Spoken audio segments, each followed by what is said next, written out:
Unfiltered. Ricky Bo, Bill Colarulo. Philadelphia Sports Talk. 97.5 The Fanatic and 97.5thefanatic.com. All right, 5 o'clock here on Unfiltered. It's a Tomahawk Thursday, meaning we're giving away a tomahawk steak from Wild Fork. We've been asking Know the Show questions. We just asked, what do I eat every day at 4 o'clock? And I got to tell you, the amount of people who not only got it right saying Kind Bar, saying that the thing you choke on every day, the Kind Bar you're allergic to. People even knew the specific flavor, calling it the dark chocolate Kind Bar. We got a lot of listeners, man. Well, a lot of people who pay attention. They're good. Did you have it late today? Because you were just stuttering again. No, I'm good. So, by the way, Sherry from Harrisburg sent us all these toys, the little balls to throw at Bill, a hoodie for me.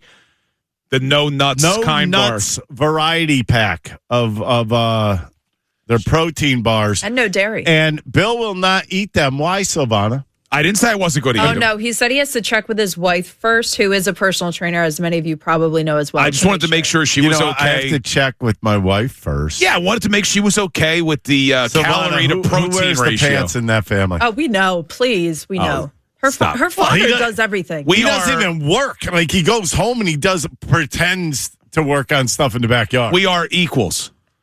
We are equals. When was the last time you did something in the backyard or in the yard by yourself without somebody telling you to do it? You know what? I would love to continue this conversation, but our man Jayson Stark is waiting for us. Like how I got out of that one? Dude, I do a lot of work. Jayson Stark would stick up for me on this. He usually joins us every Wednesday, but there was a day game yesterday, so he's joining us right now. Our Hall of Fame writer for The Athletic, one of the best in the business when it comes to talking baseball, our man Jayson Stark. Jayson, how are you, brother? I'm good, guys. Sorry to interrupt your big discussion. Yeah, you believe these guys are always looking to take shots at me. I'm always nice. I never take shots at Ricky. Never. He's grilling me right now, if you could see him. All right, so make us feel good. You usually start us off with a stat of the week, and they're always usually positive, but not maybe not today. What do you got? Well, actually, I wrote the other day in The Athletic about the history that Don Mattingly has already made as a manager since he got here. Obviously, I jinxed him for making more just by writing it, but I thought I would recap how amazing it is for any manager to start out like Don Mattingly just did. So you guys know the math. Started 16-4 in his first 20 games. I thought this could not have happened much after a team changed managers in midseason. And so went to look. And in the modern era, the only manager ever who matched or beat that was a guy named Joe Morgan. Incredibly went 19-1 after he took over the Red Sox in 1988. Oh, my goodness. How about this? You want to know the last one to do it, go 16-4 before Joe Morgan? I'm going to guess on topper, Rob Thompson. That's a good guess. It was actually a guy in 1884, Ricky. Fred Dunlap, St. Louis Maroons. It was in the Union League. Oh, yeah, I remember Lappy. At least it's not like Puddinhead Jones. Puddinhead is modern. I'm just saying the nicknames they had back then were fantastic. I know. Okay, one more thing. So Don Mattingly also won his first 6 series as manager. And again, only 2 managers who've ever done that after getting hired midseason, Joe Morgan and Don Mattingly, 6 apiece. Other than them, we've only seen 2 managers, any team, in the last 100 years who won their first 5 series after taking over in midseason. You've heard of them. One is Rob Thompson. You just mentioned him from the 2022 Phillies. The other, how about Jim Fregosi? Nice. 86 White Sox. All Phillies. So I wrote this. Naturally, they lost their next 2 games in a row. I'll let you guys vote. Is that my fault? Because I don't remember throwing a pitch. It's not your fault. I don't believe in that stuff. There you go. Bill might think differently, but I don't believe in that. No, all good, Jayson. No jinx. No jinx. We're just going to go with Ricky's vote. Well, all right, let's move on here, and let's talk about the guy who pitched yesterday, Aaron Nola. Okay, you know what? Over a 6 ERA last year. We heard he was injured. Okay. Comes back this year. You're thinking, all right, we're going to see a new Aaron Nola. Nope. We're seeing the same old thing. Jace? Yeah. I mean, you just said it. At this point, I don't know how anybody can say it's early anymore. This is something they need to figure out and fix. And, you know, I have a lot of numbers. There's some really scary numbers to tell Aaron Nola's story. How about leadoff hitters have a 448 on base against him? The 3-4 hitters in the other lineup are both slugging over 650 against him. With men on base, I mean, we've talked about this for years, but hitters have over 1,000 OPS against him when he's in the stretch, which is 300 points higher than when he's out of the windup. And one more thing I noticed, in his defense, literally, his defense is not helping him. The Phillies just do not convert enough batted balls into outs. When he's pitching, the average on balls in play is 359. That's the fourth worst in baseball. You know who's third? Jesus Luzardo. You know who's sixth? Christopher Sanchez. The batting average on balls in play against all of them is 355 or worse. The league average is like 65 points lower than that. I don't know. This is a huge worry, and I think there's other stuff going on, but those are some highlights or lowlights. Yeah, one of the other things that has been talked about maybe affecting Aaron Nola is the ABS system. Now, he complained about the pitch clock when that was put into place. Now the ABS, is that impacting him at all? Yeah, Bill, I honestly think that it has, and this is something that I've heard from other teams, that he's just having a really difficult time adjusting to ABS. So I was talking with the manager of one of the teams the Phillies played recently. He was telling me that some of the pitchers on all teams who used to rely on popping the catcher's mitt and getting called strikes on balls just off the plate are having big problems now. That's obvious why. ABS doesn't care that you just hit that mitt. And you want to guess one of the first names that he brought up to me? That's our guy, Aaron Nola. And, you know, I went and took a look at this. I looked at the shadow zone, which is the pitches just around this ABS strike zone.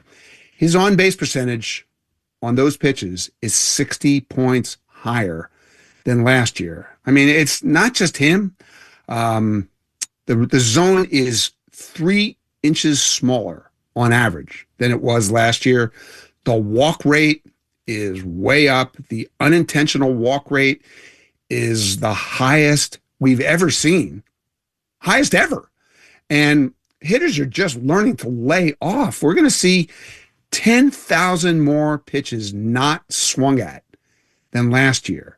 So I wrote about this last week. It's just a reminder that ABS is doing more than changing just how we call balls and strikes. Interesting, isn't it? It is interesting. Now, look, you've been following this game a long time. Do you like what the ABS system is doing to the game? Yeah, I mostly like it. But if we were going to design our favorite version of baseball, would we design a sport where hitters swung less and walked more? No, we're looking for more action. So should the league do something about this? I think it's something they're going to have to watch as the season goes on, don't you? Would you do something? I guess you almost have to, but I don't know what you do at this point. Yeah, you're kind of into it now. Period. So yeah, I mean, you could tweak the definition of the strike zone. They did that in the minor leagues almost every year that they were experimenting with this. You can't change the strike zone mid-season, but could you change it after the season? They might expand. Might. Yeah, if this doesn't change, they might. Well, there's a lot of walks going on. It's just too much going on right now. You know what's interesting? You brought something up about Aaron Nola, and I wasn't going to ask this question, but you were talking about the defense, okay? But when you look at defensive members on the field, you're not really seeing a lot of errors, okay, first and foremost. I don't even think they know what an error is anymore in the major leagues, and I'm adamant about this. But I look at the Phillies and I say, you know what? I don't know how good or bad each guy is defensively. I mean, how do you even judge it anymore? Look, there there are metrics that give you a window into this stuff. It's so early to really read a lot into those metrics. I mean, 2 years ago, Bryce Harper was one of the best defensive first basemen in baseball. Right now, defensive runs saved has him as the worst defensive first baseman in baseball. Justin Crawford, those same numbers, worst defensive center fielder in baseball. I mean, I think they're both better than that, but there's just been a variety of different issues. I mean, it's hard to put them all under one umbrella. Our friend Ruben Amaro has, when he's been doing the games, has questioned defensive positioning. That's one of them. There's been some sloppiness. There's been some focus issues. There's been a lot of bloops that have dropped in that outfield. There's just a lot of stuff. But you've got to do a better job of converting batted balls into outs, or it's going to come back and get you unless you want to strike out 12 a game. That's hard. Yeah, we're talking to Hall of Fame writer for The Athletic, Jayson Stark. And yeah, their fielding needs to be better, but ultimately the pitching needs to be better as well, it appears. And one of the things that we were debating today, Ricky and I, what's a bigger concern, the starting rotation or the bullpen? Now, we've been talking about Aaron Nola in the starting rotation, but what's going on with that bullpen, Jason? Yeah, again, you can read into these numbers whatever you want, Bill. The overall numbers, if you just look at their bullpen ERA, strikeout rate, it's pretty middle of the pack, actually trending toward a little above average. But when you start going reliever by reliever, we know Duran is obviously the most dependable reliever in that bullpen. Who's number two? Is it Chase Sugar? It might be right now. It might be. You're right. Right? I don't know if that's the right answer. It's not how you drew it up. I mean, the guy I think is the biggest worry is Alvarado. He still throws as hard as ever for the most part, and he's just getting pummeled.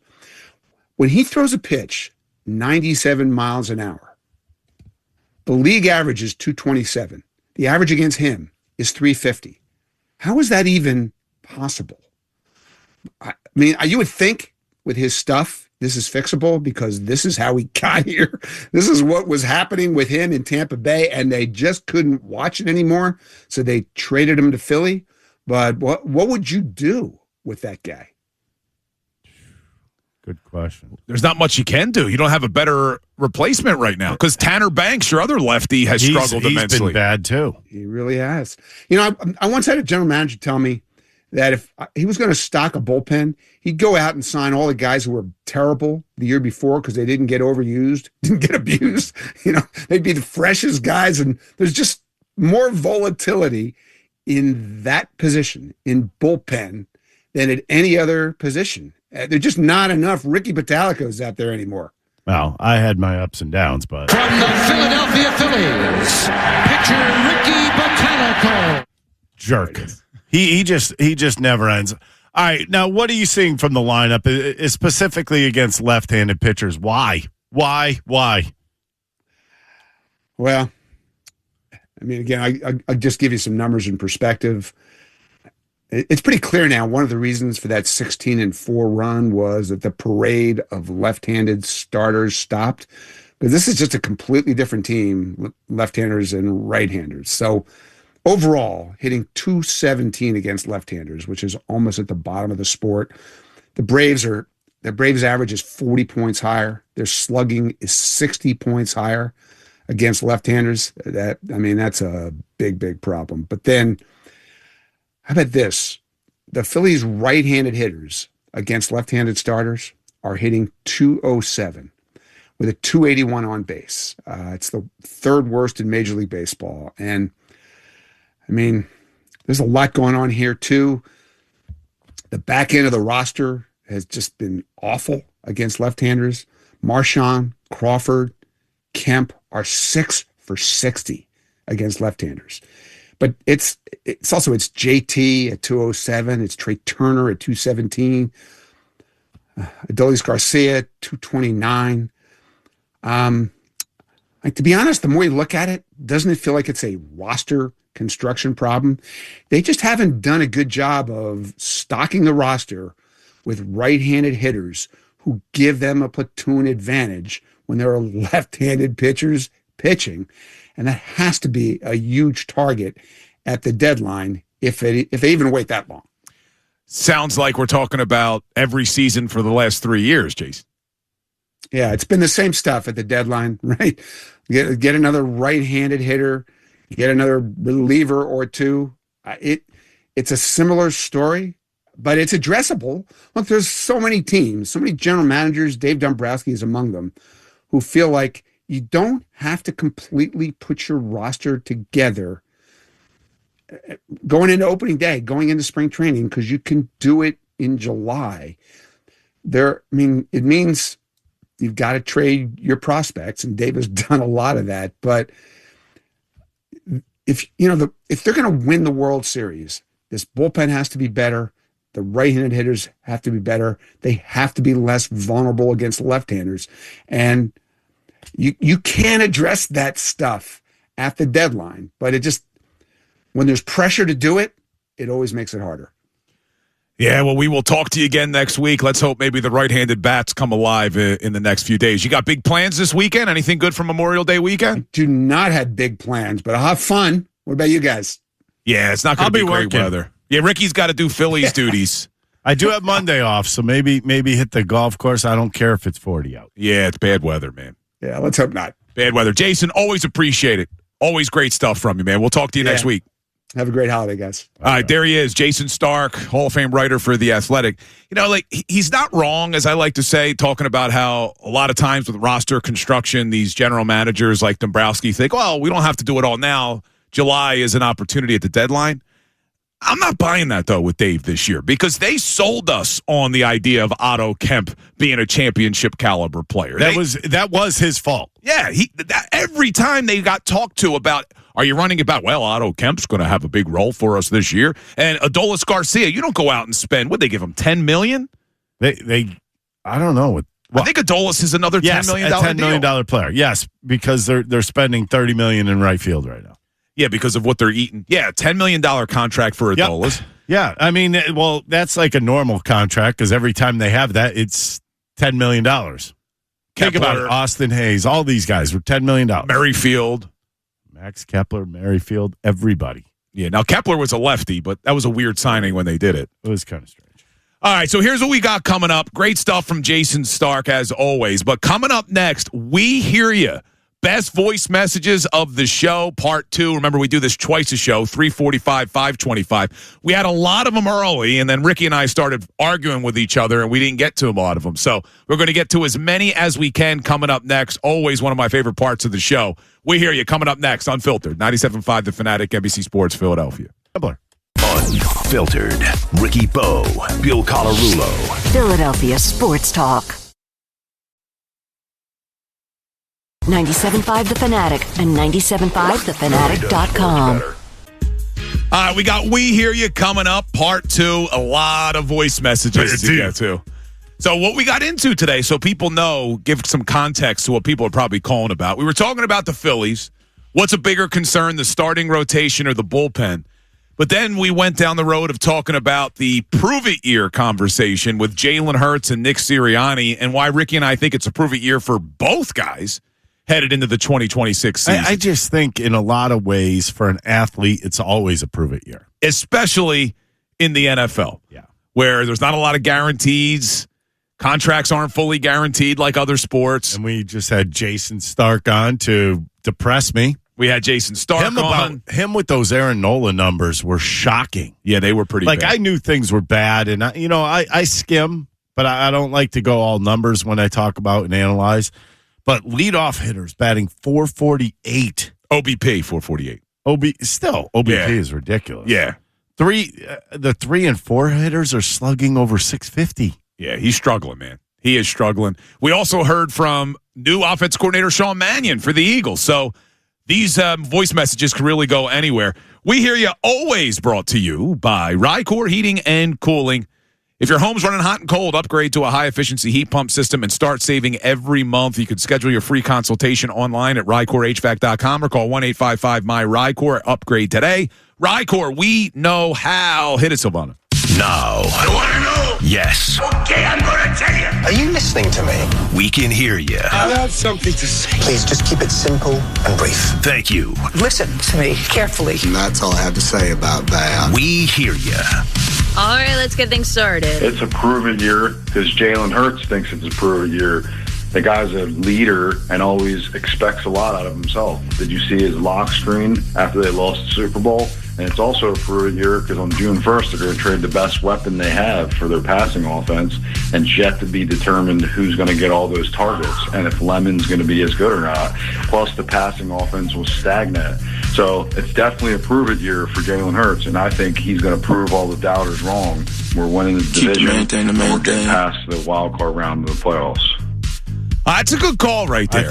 I thought he was pretty much spot on. Yeah, I mean, it's a good call. Was it Jalen who said the rent's due every day? Yep. Yeah, I think so. Right? I mean, you're right. Jalen Hurts probably looks at every single year as a prove-it year. But if, in fact, the reports are true that A.J. Brown wants to be traded because of Jalen Hurts, what do you think that's going to do to Jalen Hurts' psyche? You think this guy's going to be even more motivated? Yes. Saying, oh, yeah, you wanted to get traded because you don't think I'm good enough? Oh, yeah. Just watch. Have fun with Drake May in New England. I don't know how happy AJ's going to be in New England, to be honest. Right now, I don't think it's going to be very happy at all. I don't think it's going to be exactly I'm sorry. what he's expecting. I don't think he's going to get the ball as much as he would here. No, it's funny hearing Silvana say that since the Patriots were her favorite team all season long. Oh, shut up. You remember Don't even start. Every time we did NFL picks, she went with the Patriots. You were right pretty much every week. I was right pretty much every week, but I wasn't a fan of the Patriots. I will never be a fan of any Boston team. If you to ever say that is very accusatory. You know what? And frankly, I don't like it, and it's defamation. Maybe what we could do to make Silvana. You used to take them every week. Yeah, you know what we could do to make Silvana happy? Maybe just like the Eagles are trading AJ to New England, we'll work out a deal with the Sports Hub up in Boston. We'll do a little trade. She can go work for the Boston radio station. We'll get one of them to come down. Please. Since you love Boston sports. They what wouldn't are those hire pools me. called when you miss, you're out? What? I don't know what you're talking about. Like Survivor. Survivor pool. That's Survivor what we should do between us three. Because she would go Patriots and then wouldn't know where to go after that. That's true. What are you talking about? The Survivor pool. All right, let's keep them rolling. Oh, my God. And I actually love the Phillies, but I'm also a realist. I'm just saying this team has reached their peak, and the window closed on this team to win a World Series. Now, that being said, I still believe that this team might go deep if they make some adjustments. But you can clearly see the difference between winning teams who can generate runs on a consistent basis, and that's what the Reds did. And even in that first game, if it wasn't for Stott, they would have been swept. So let's see how they go against these teams with winning records. Yeah, look, you got 3 tough series coming up. You got the Guardians, and then you go to San Diego, and you go to L.A., take on the Dodgers. But the thing is with the window closing, we've talked about this a lot, Ricky. It's not like Bryce Harper and Kyle Schwarber have slowed down. Like, the concern was, man, you got these big contracts for Harper and Schwarber. The window's going to close on those guys. It hasn't. Now, JT, you worry. Yeah, I mean, JT's really struggling. His bat looks a little slow, but I think he's also been out. He had that injury. He was out for a little while. He got hit again the other day, by the way, in the foot. Yeah, you were saying that. I mean, this guy's getting hit all over the place every single night. It's every season. It is every single night. It's every single season. He takes a beating. So, I mean, yeah, you get concerned at somebody that's taking a beating constantly, and you know what? Maybe it's starting to show a little bit in his swing. It's not age on this team yet. Yeah, because if I was to say to you, man, the window has closed on the Phillies, you would assume we're talking about the big 3, Turner, Harper, Schwarber. What would we be talking about right now? What? Nola and who? Because Sanchez and Wheeler are lights out. Sanchez and Wheeler are bona fide Cy Young candidates. Painter's window hasn't even opened yet. Nothing's going on there yet. Nothing. Right? So what it is Dombrowski is and the jury's still out. I'm not saying it's officially done, but Dombrowski hasn't done a great job of filling in the ancillary pieces. Are you saying you ran it back again? No, I think running it back might not have been the problem. Harper and Schwarber are fine. It's the other guys. It's number the one, left fielder, the right fielder. Harper would not be a run-it-back guy because he was signed.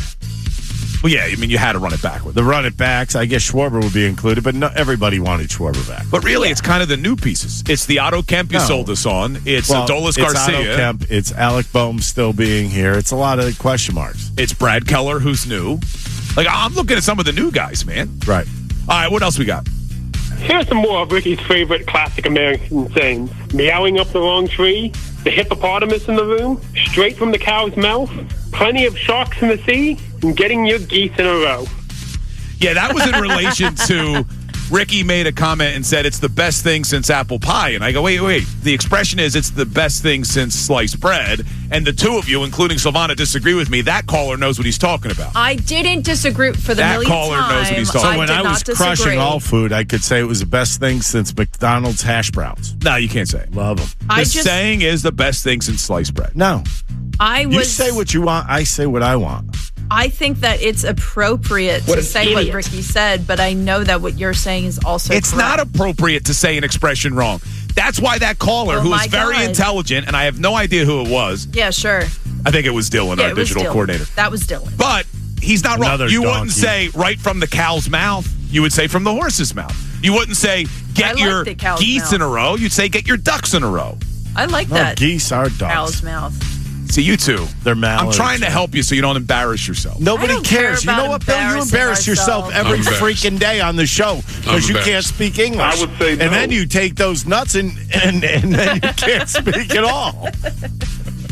That did not come out right. No, it did not. All right, keep him rolling. I'm embarrassed. I love him. He's awesome. I love his leadership, the way he handles himself and all that kind of good stuff. But going over the middle has always been a problem I've noticed with him, and I really would love to see him be able to do that this year. And if he can, that could be means to saying to get rid of him because you have to hit shots over the middle, especially with a guy like Malik Lemon. And then you got Devontae. Like, these are guys that get wide open on slants, drags, digs, like all types of stuff. So you have to go over that middle of the field to open stuff up on the outside and also for the run game for Saquon. So I'm not mad at they're holding back on the contract. I do think he'll earn the contract, but I would like to see him do it with Manning first. Real quick, before you even respond, Philadelphians already giving Mekhi Lemon a different name. Called him Malik Neighbors. That's the wide receiver from the Giants. And then he said Malik Lemon. We knew what he meant. But you're right. Who am I to say names wrong? I can't call anybody out. But look, I tend to lean more towards that caller's point of view. Like, you love Jalen. You appreciate all the intangibles. You appreciate all of the winning. But at the same time, it's okay if they're going to change the offense to be more along the lines of a Sean McVay, Kyle Shanahan style of offense that we haven't seen Jalen do. I think he's going to be able to do it. But I'm certainly not giving the big contract until I see him do it.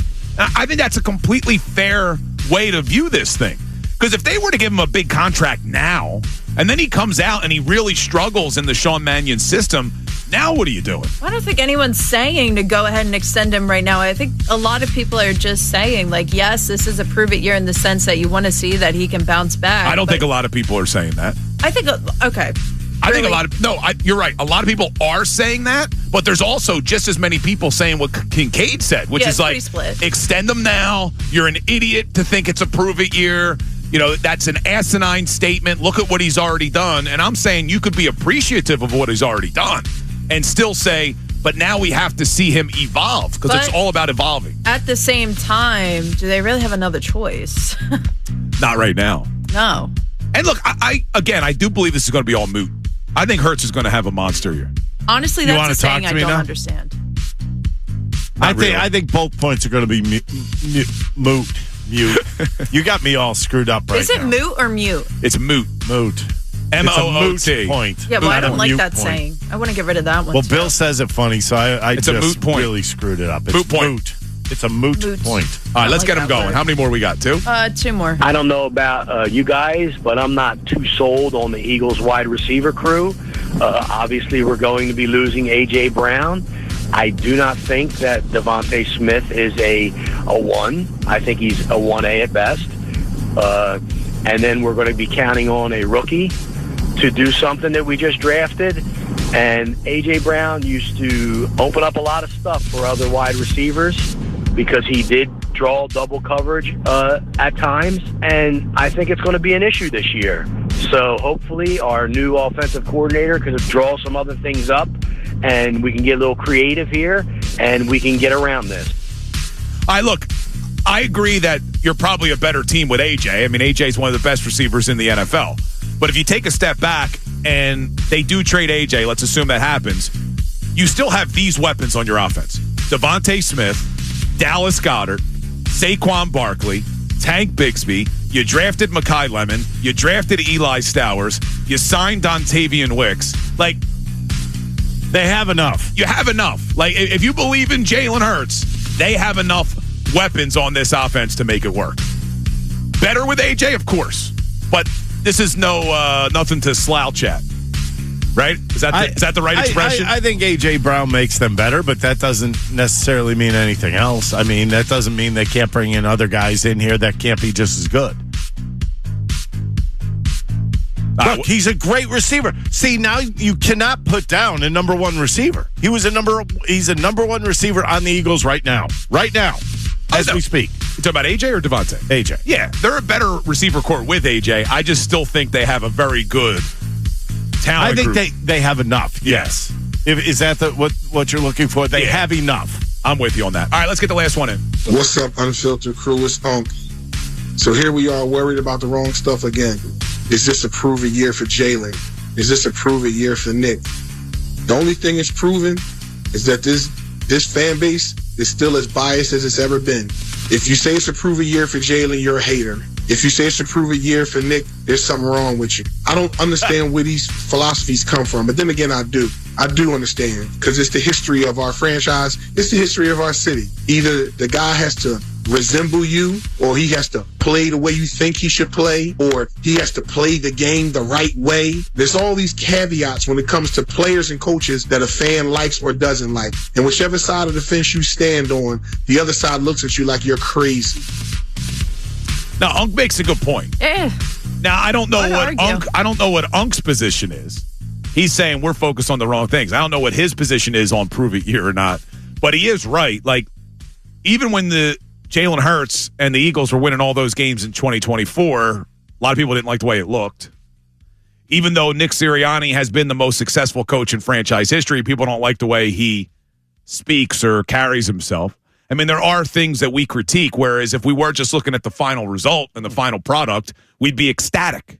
Yeah. 5 straight playoff appearances, 2 Super Bowl appearances. Yes, but there's always the want for more. Always the want for more. If you want less, you're in the wrong business.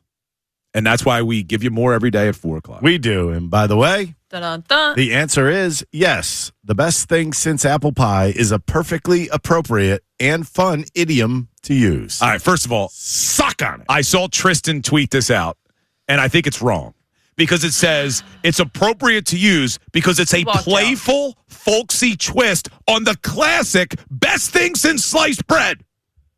I will not let this one go away. It's the wrong expression. All right, coming up next. Much about the wrong things. Coming up next, we'll say who won the tomahawk steak today. We'll take a look at our final Twitter poll results and get to the bottom. Biggest issue for the Phillies, starting rotation or the bullpen. Coming up next, Unfiltered. 97.5 The Fanatic, NBC Sports, Philadelphia. Unfiltered. Ricky Bowe, Bill Colarulo. Philadelphia Sports Talk. 97.5 The Fanatic and 97.5thefanatic.com. All right, coming down the home stretch here on Unfiltered. Mike Vito just came running in.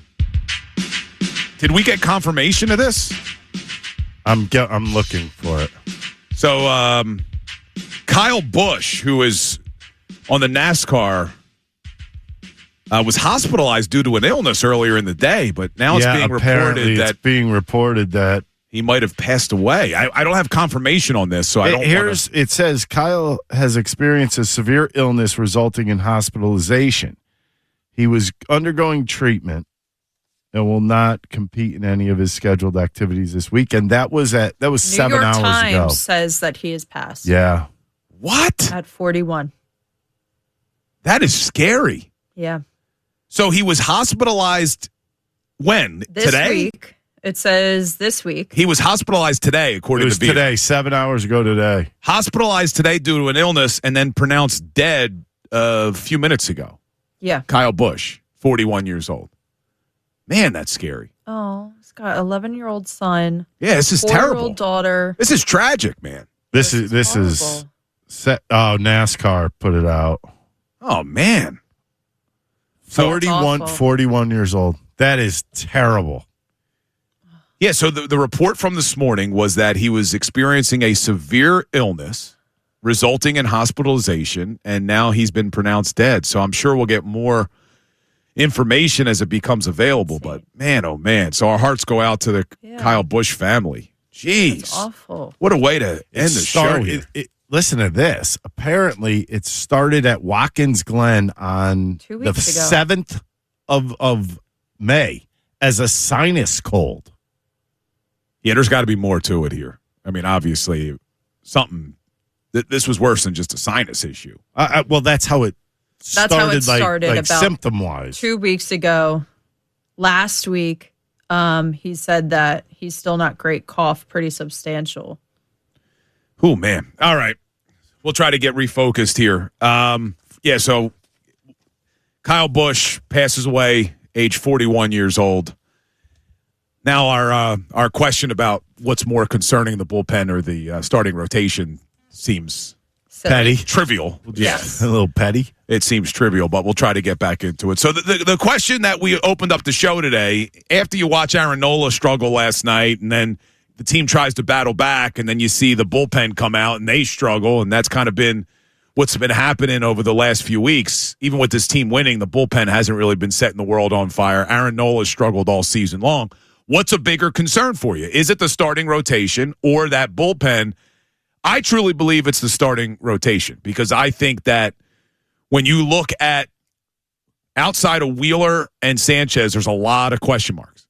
And you're not doing anything with Aaron Nola, not when he's got 4 years left on a 7-year, $172 million deal. You don't know what you have in Andrew Painter just yet. Luzardo, on any given day, you don't know what you're getting. I don't think you could survive with only 2 starters. You could figure out the bullpen. If that starting rotation doesn't get better and deeper, I don't think you can recover from it. Now, Ricky, though, on the other hand, is saying it's the bullpen that's the bigger concern, because you just have no one outside of Joan Duran that you can rely on right now. Let's see what the final Twitter poll numbers are. Twitter poll stood strong, like it always does, for over 4 hours, thanks to our friends at Iron Mountain Men's Health, especially Dr. Avidan Appel. What do you got, Sil? All right. Should I hit the sounders? Yeah, you're okay. Which is more concerning for the Phillies right now, the starting rotation or the bullpen? Final numbers, 63% voted for the bullpen, 37% for the starting rotation. All right, so they agree with Ricky on that. I put up another Twitter poll because Ricky earlier in the show said it's the best thing since apple pie, and I said you can't say that. It's sliced bread. So I put up a Twitter poll, Ricky, just so you know. We'll discuss this tomorrow, because you can't go off of 6 votes. Listen. Don't let the truth get in the way of a good story here, all right? Is it acceptable to say the best thing since apple pie? And right now, the majority of people are saying no, it's sliced bread. So 80%. Apparently, you're smarter than a computer. Yes, I believe that I am. All right, couple things, though, I have to get to. We got our tomahawk steak we're giving away courtesy of Wild Fork. But before I do that, next Thursday, so a week from today, we got a Flyers roundtable we're doing at Chickies and Pete's in Marlton. It's going to start as soon as we get off the air for Unfiltered. It's going to be from 6 to 8. Johnny Marks and John Kincaid are going to start it at 6. I'm shooting right over there. I'll be jumping on the air probably around 7. We're going to have special guests and appearances from the Flyers. Jim Jackson will be there, Todd Fedoruk. We got a bunch of prizes, including Maurice Pierce ride and water park tickets, $100 Rally House gift card, and more. It's all presented by Bet Parks Casino and Sportsbook app and Chickies and Pete's in Marlton. 97.5 The Fanatic, your home for Philadelphia Flyers hockey. All right, Ricky Bo, tomahawk steak, courtesy of Wild Fork. We did a little know the show today. A lot of people got them right, but the winner of the tomahawk steak, Greg from Montclair. Is that what that says? Montclair? Yes. Congratulations. You got the tomahawk steak courtesy of Wild Fork. So that's the one that got your answer right. Oh, the Kind Bar. Good job. Yes. Good job by them. Also, you just heard me say at the Flyers Roundtable, we might be giving away some Maurice Pierce stuff. You could also take advantage of the deal of the week right now. Make this summer unforgettable at Maurice Pier. You get one same-day ride and water park combo ticket for just $70. That's unlimited rides on all 3 piers and access to both water parks for a whole day. Get this deal now while supplies last at 975thefanatic.com/deals. Okay, so tomorrow, there's no Phillies game tonight. No. You could Phillies go tomorrow, and it's Sanchi. You could watch Montreal Canadiens versus the Carolina Hurricanes tonight. Right? That's tonight. Yes, I'm wearing this hat to root against them. I intentionally did not bring up all day, but I guess I'm going to bring it up now, that Carter Hart was the star of the game last night for the Vegas Golden Knights. He was good last night. Phenomenal. It looks like Tortorella and Carter Hart might be going to the Stanley Cup Finals. Very good chance. But they still got an uphill climb. I mean, that's a tough team they're trying to beat. So, what do you think? Vegas is nothing? No, Vegas is good. But I'll tell you this, I'm rooting for Montreal. Not only because you hate Carolina. I know a lot of people love the fact that, like, a Canadian team has not won the Stanley Cup in forever. I want to see the Canadians win the Stanley Cup. I don't think they win. I don't think either one of these teams wins the Stanley Cup. No, probably not. But the fact that they're obsessed with hockey. You do have an opportunity if you get there. Yeah, I'd like to see Montreal. And game one's, that's in Carolina, too, which sucks. I guarantee you see some Whalers shirts there. Yeah, every time you watch a game there, there's people in the stands with Whalers. Well, do they sell, like, throwback stuff? Yes, they actually. This pisses me off. They have a Hartford Whalers pro shop there. Yeah, I don't know if they call it Hartford Whalers. They probably call it Whalers Pro Shop. Yeah, that would be annoying. In the arena. That would be annoying. All right, but tomorrow is the Friday before Memorial Day. So we're going to have some fun on the show tomorrow, okay? A lot of people are getting out of work early. Our building's closing at 1 o'clock before we even get on the air. We're going to think of some fun stuff to do for tomorrow. How's that? Yes, we're going to think of some fun stuff to do tomorrow. We're bringing back Unfiltered Family Feud tomorrow. So that should be a lot of fun. And we got some other things planned as well. So make sure when you're starting your Memorial Day weekend, start it with us tomorrow from 2 to 6. On Unfiltered. Coming up on the TV side, you got Birds Huddle. On the radio side, you got the best of the day from Kincaid and Salchunas, Middays with Marks, and Unfiltered, all coming up right after this. Have a great night, everybody. Appreciate you tuning in.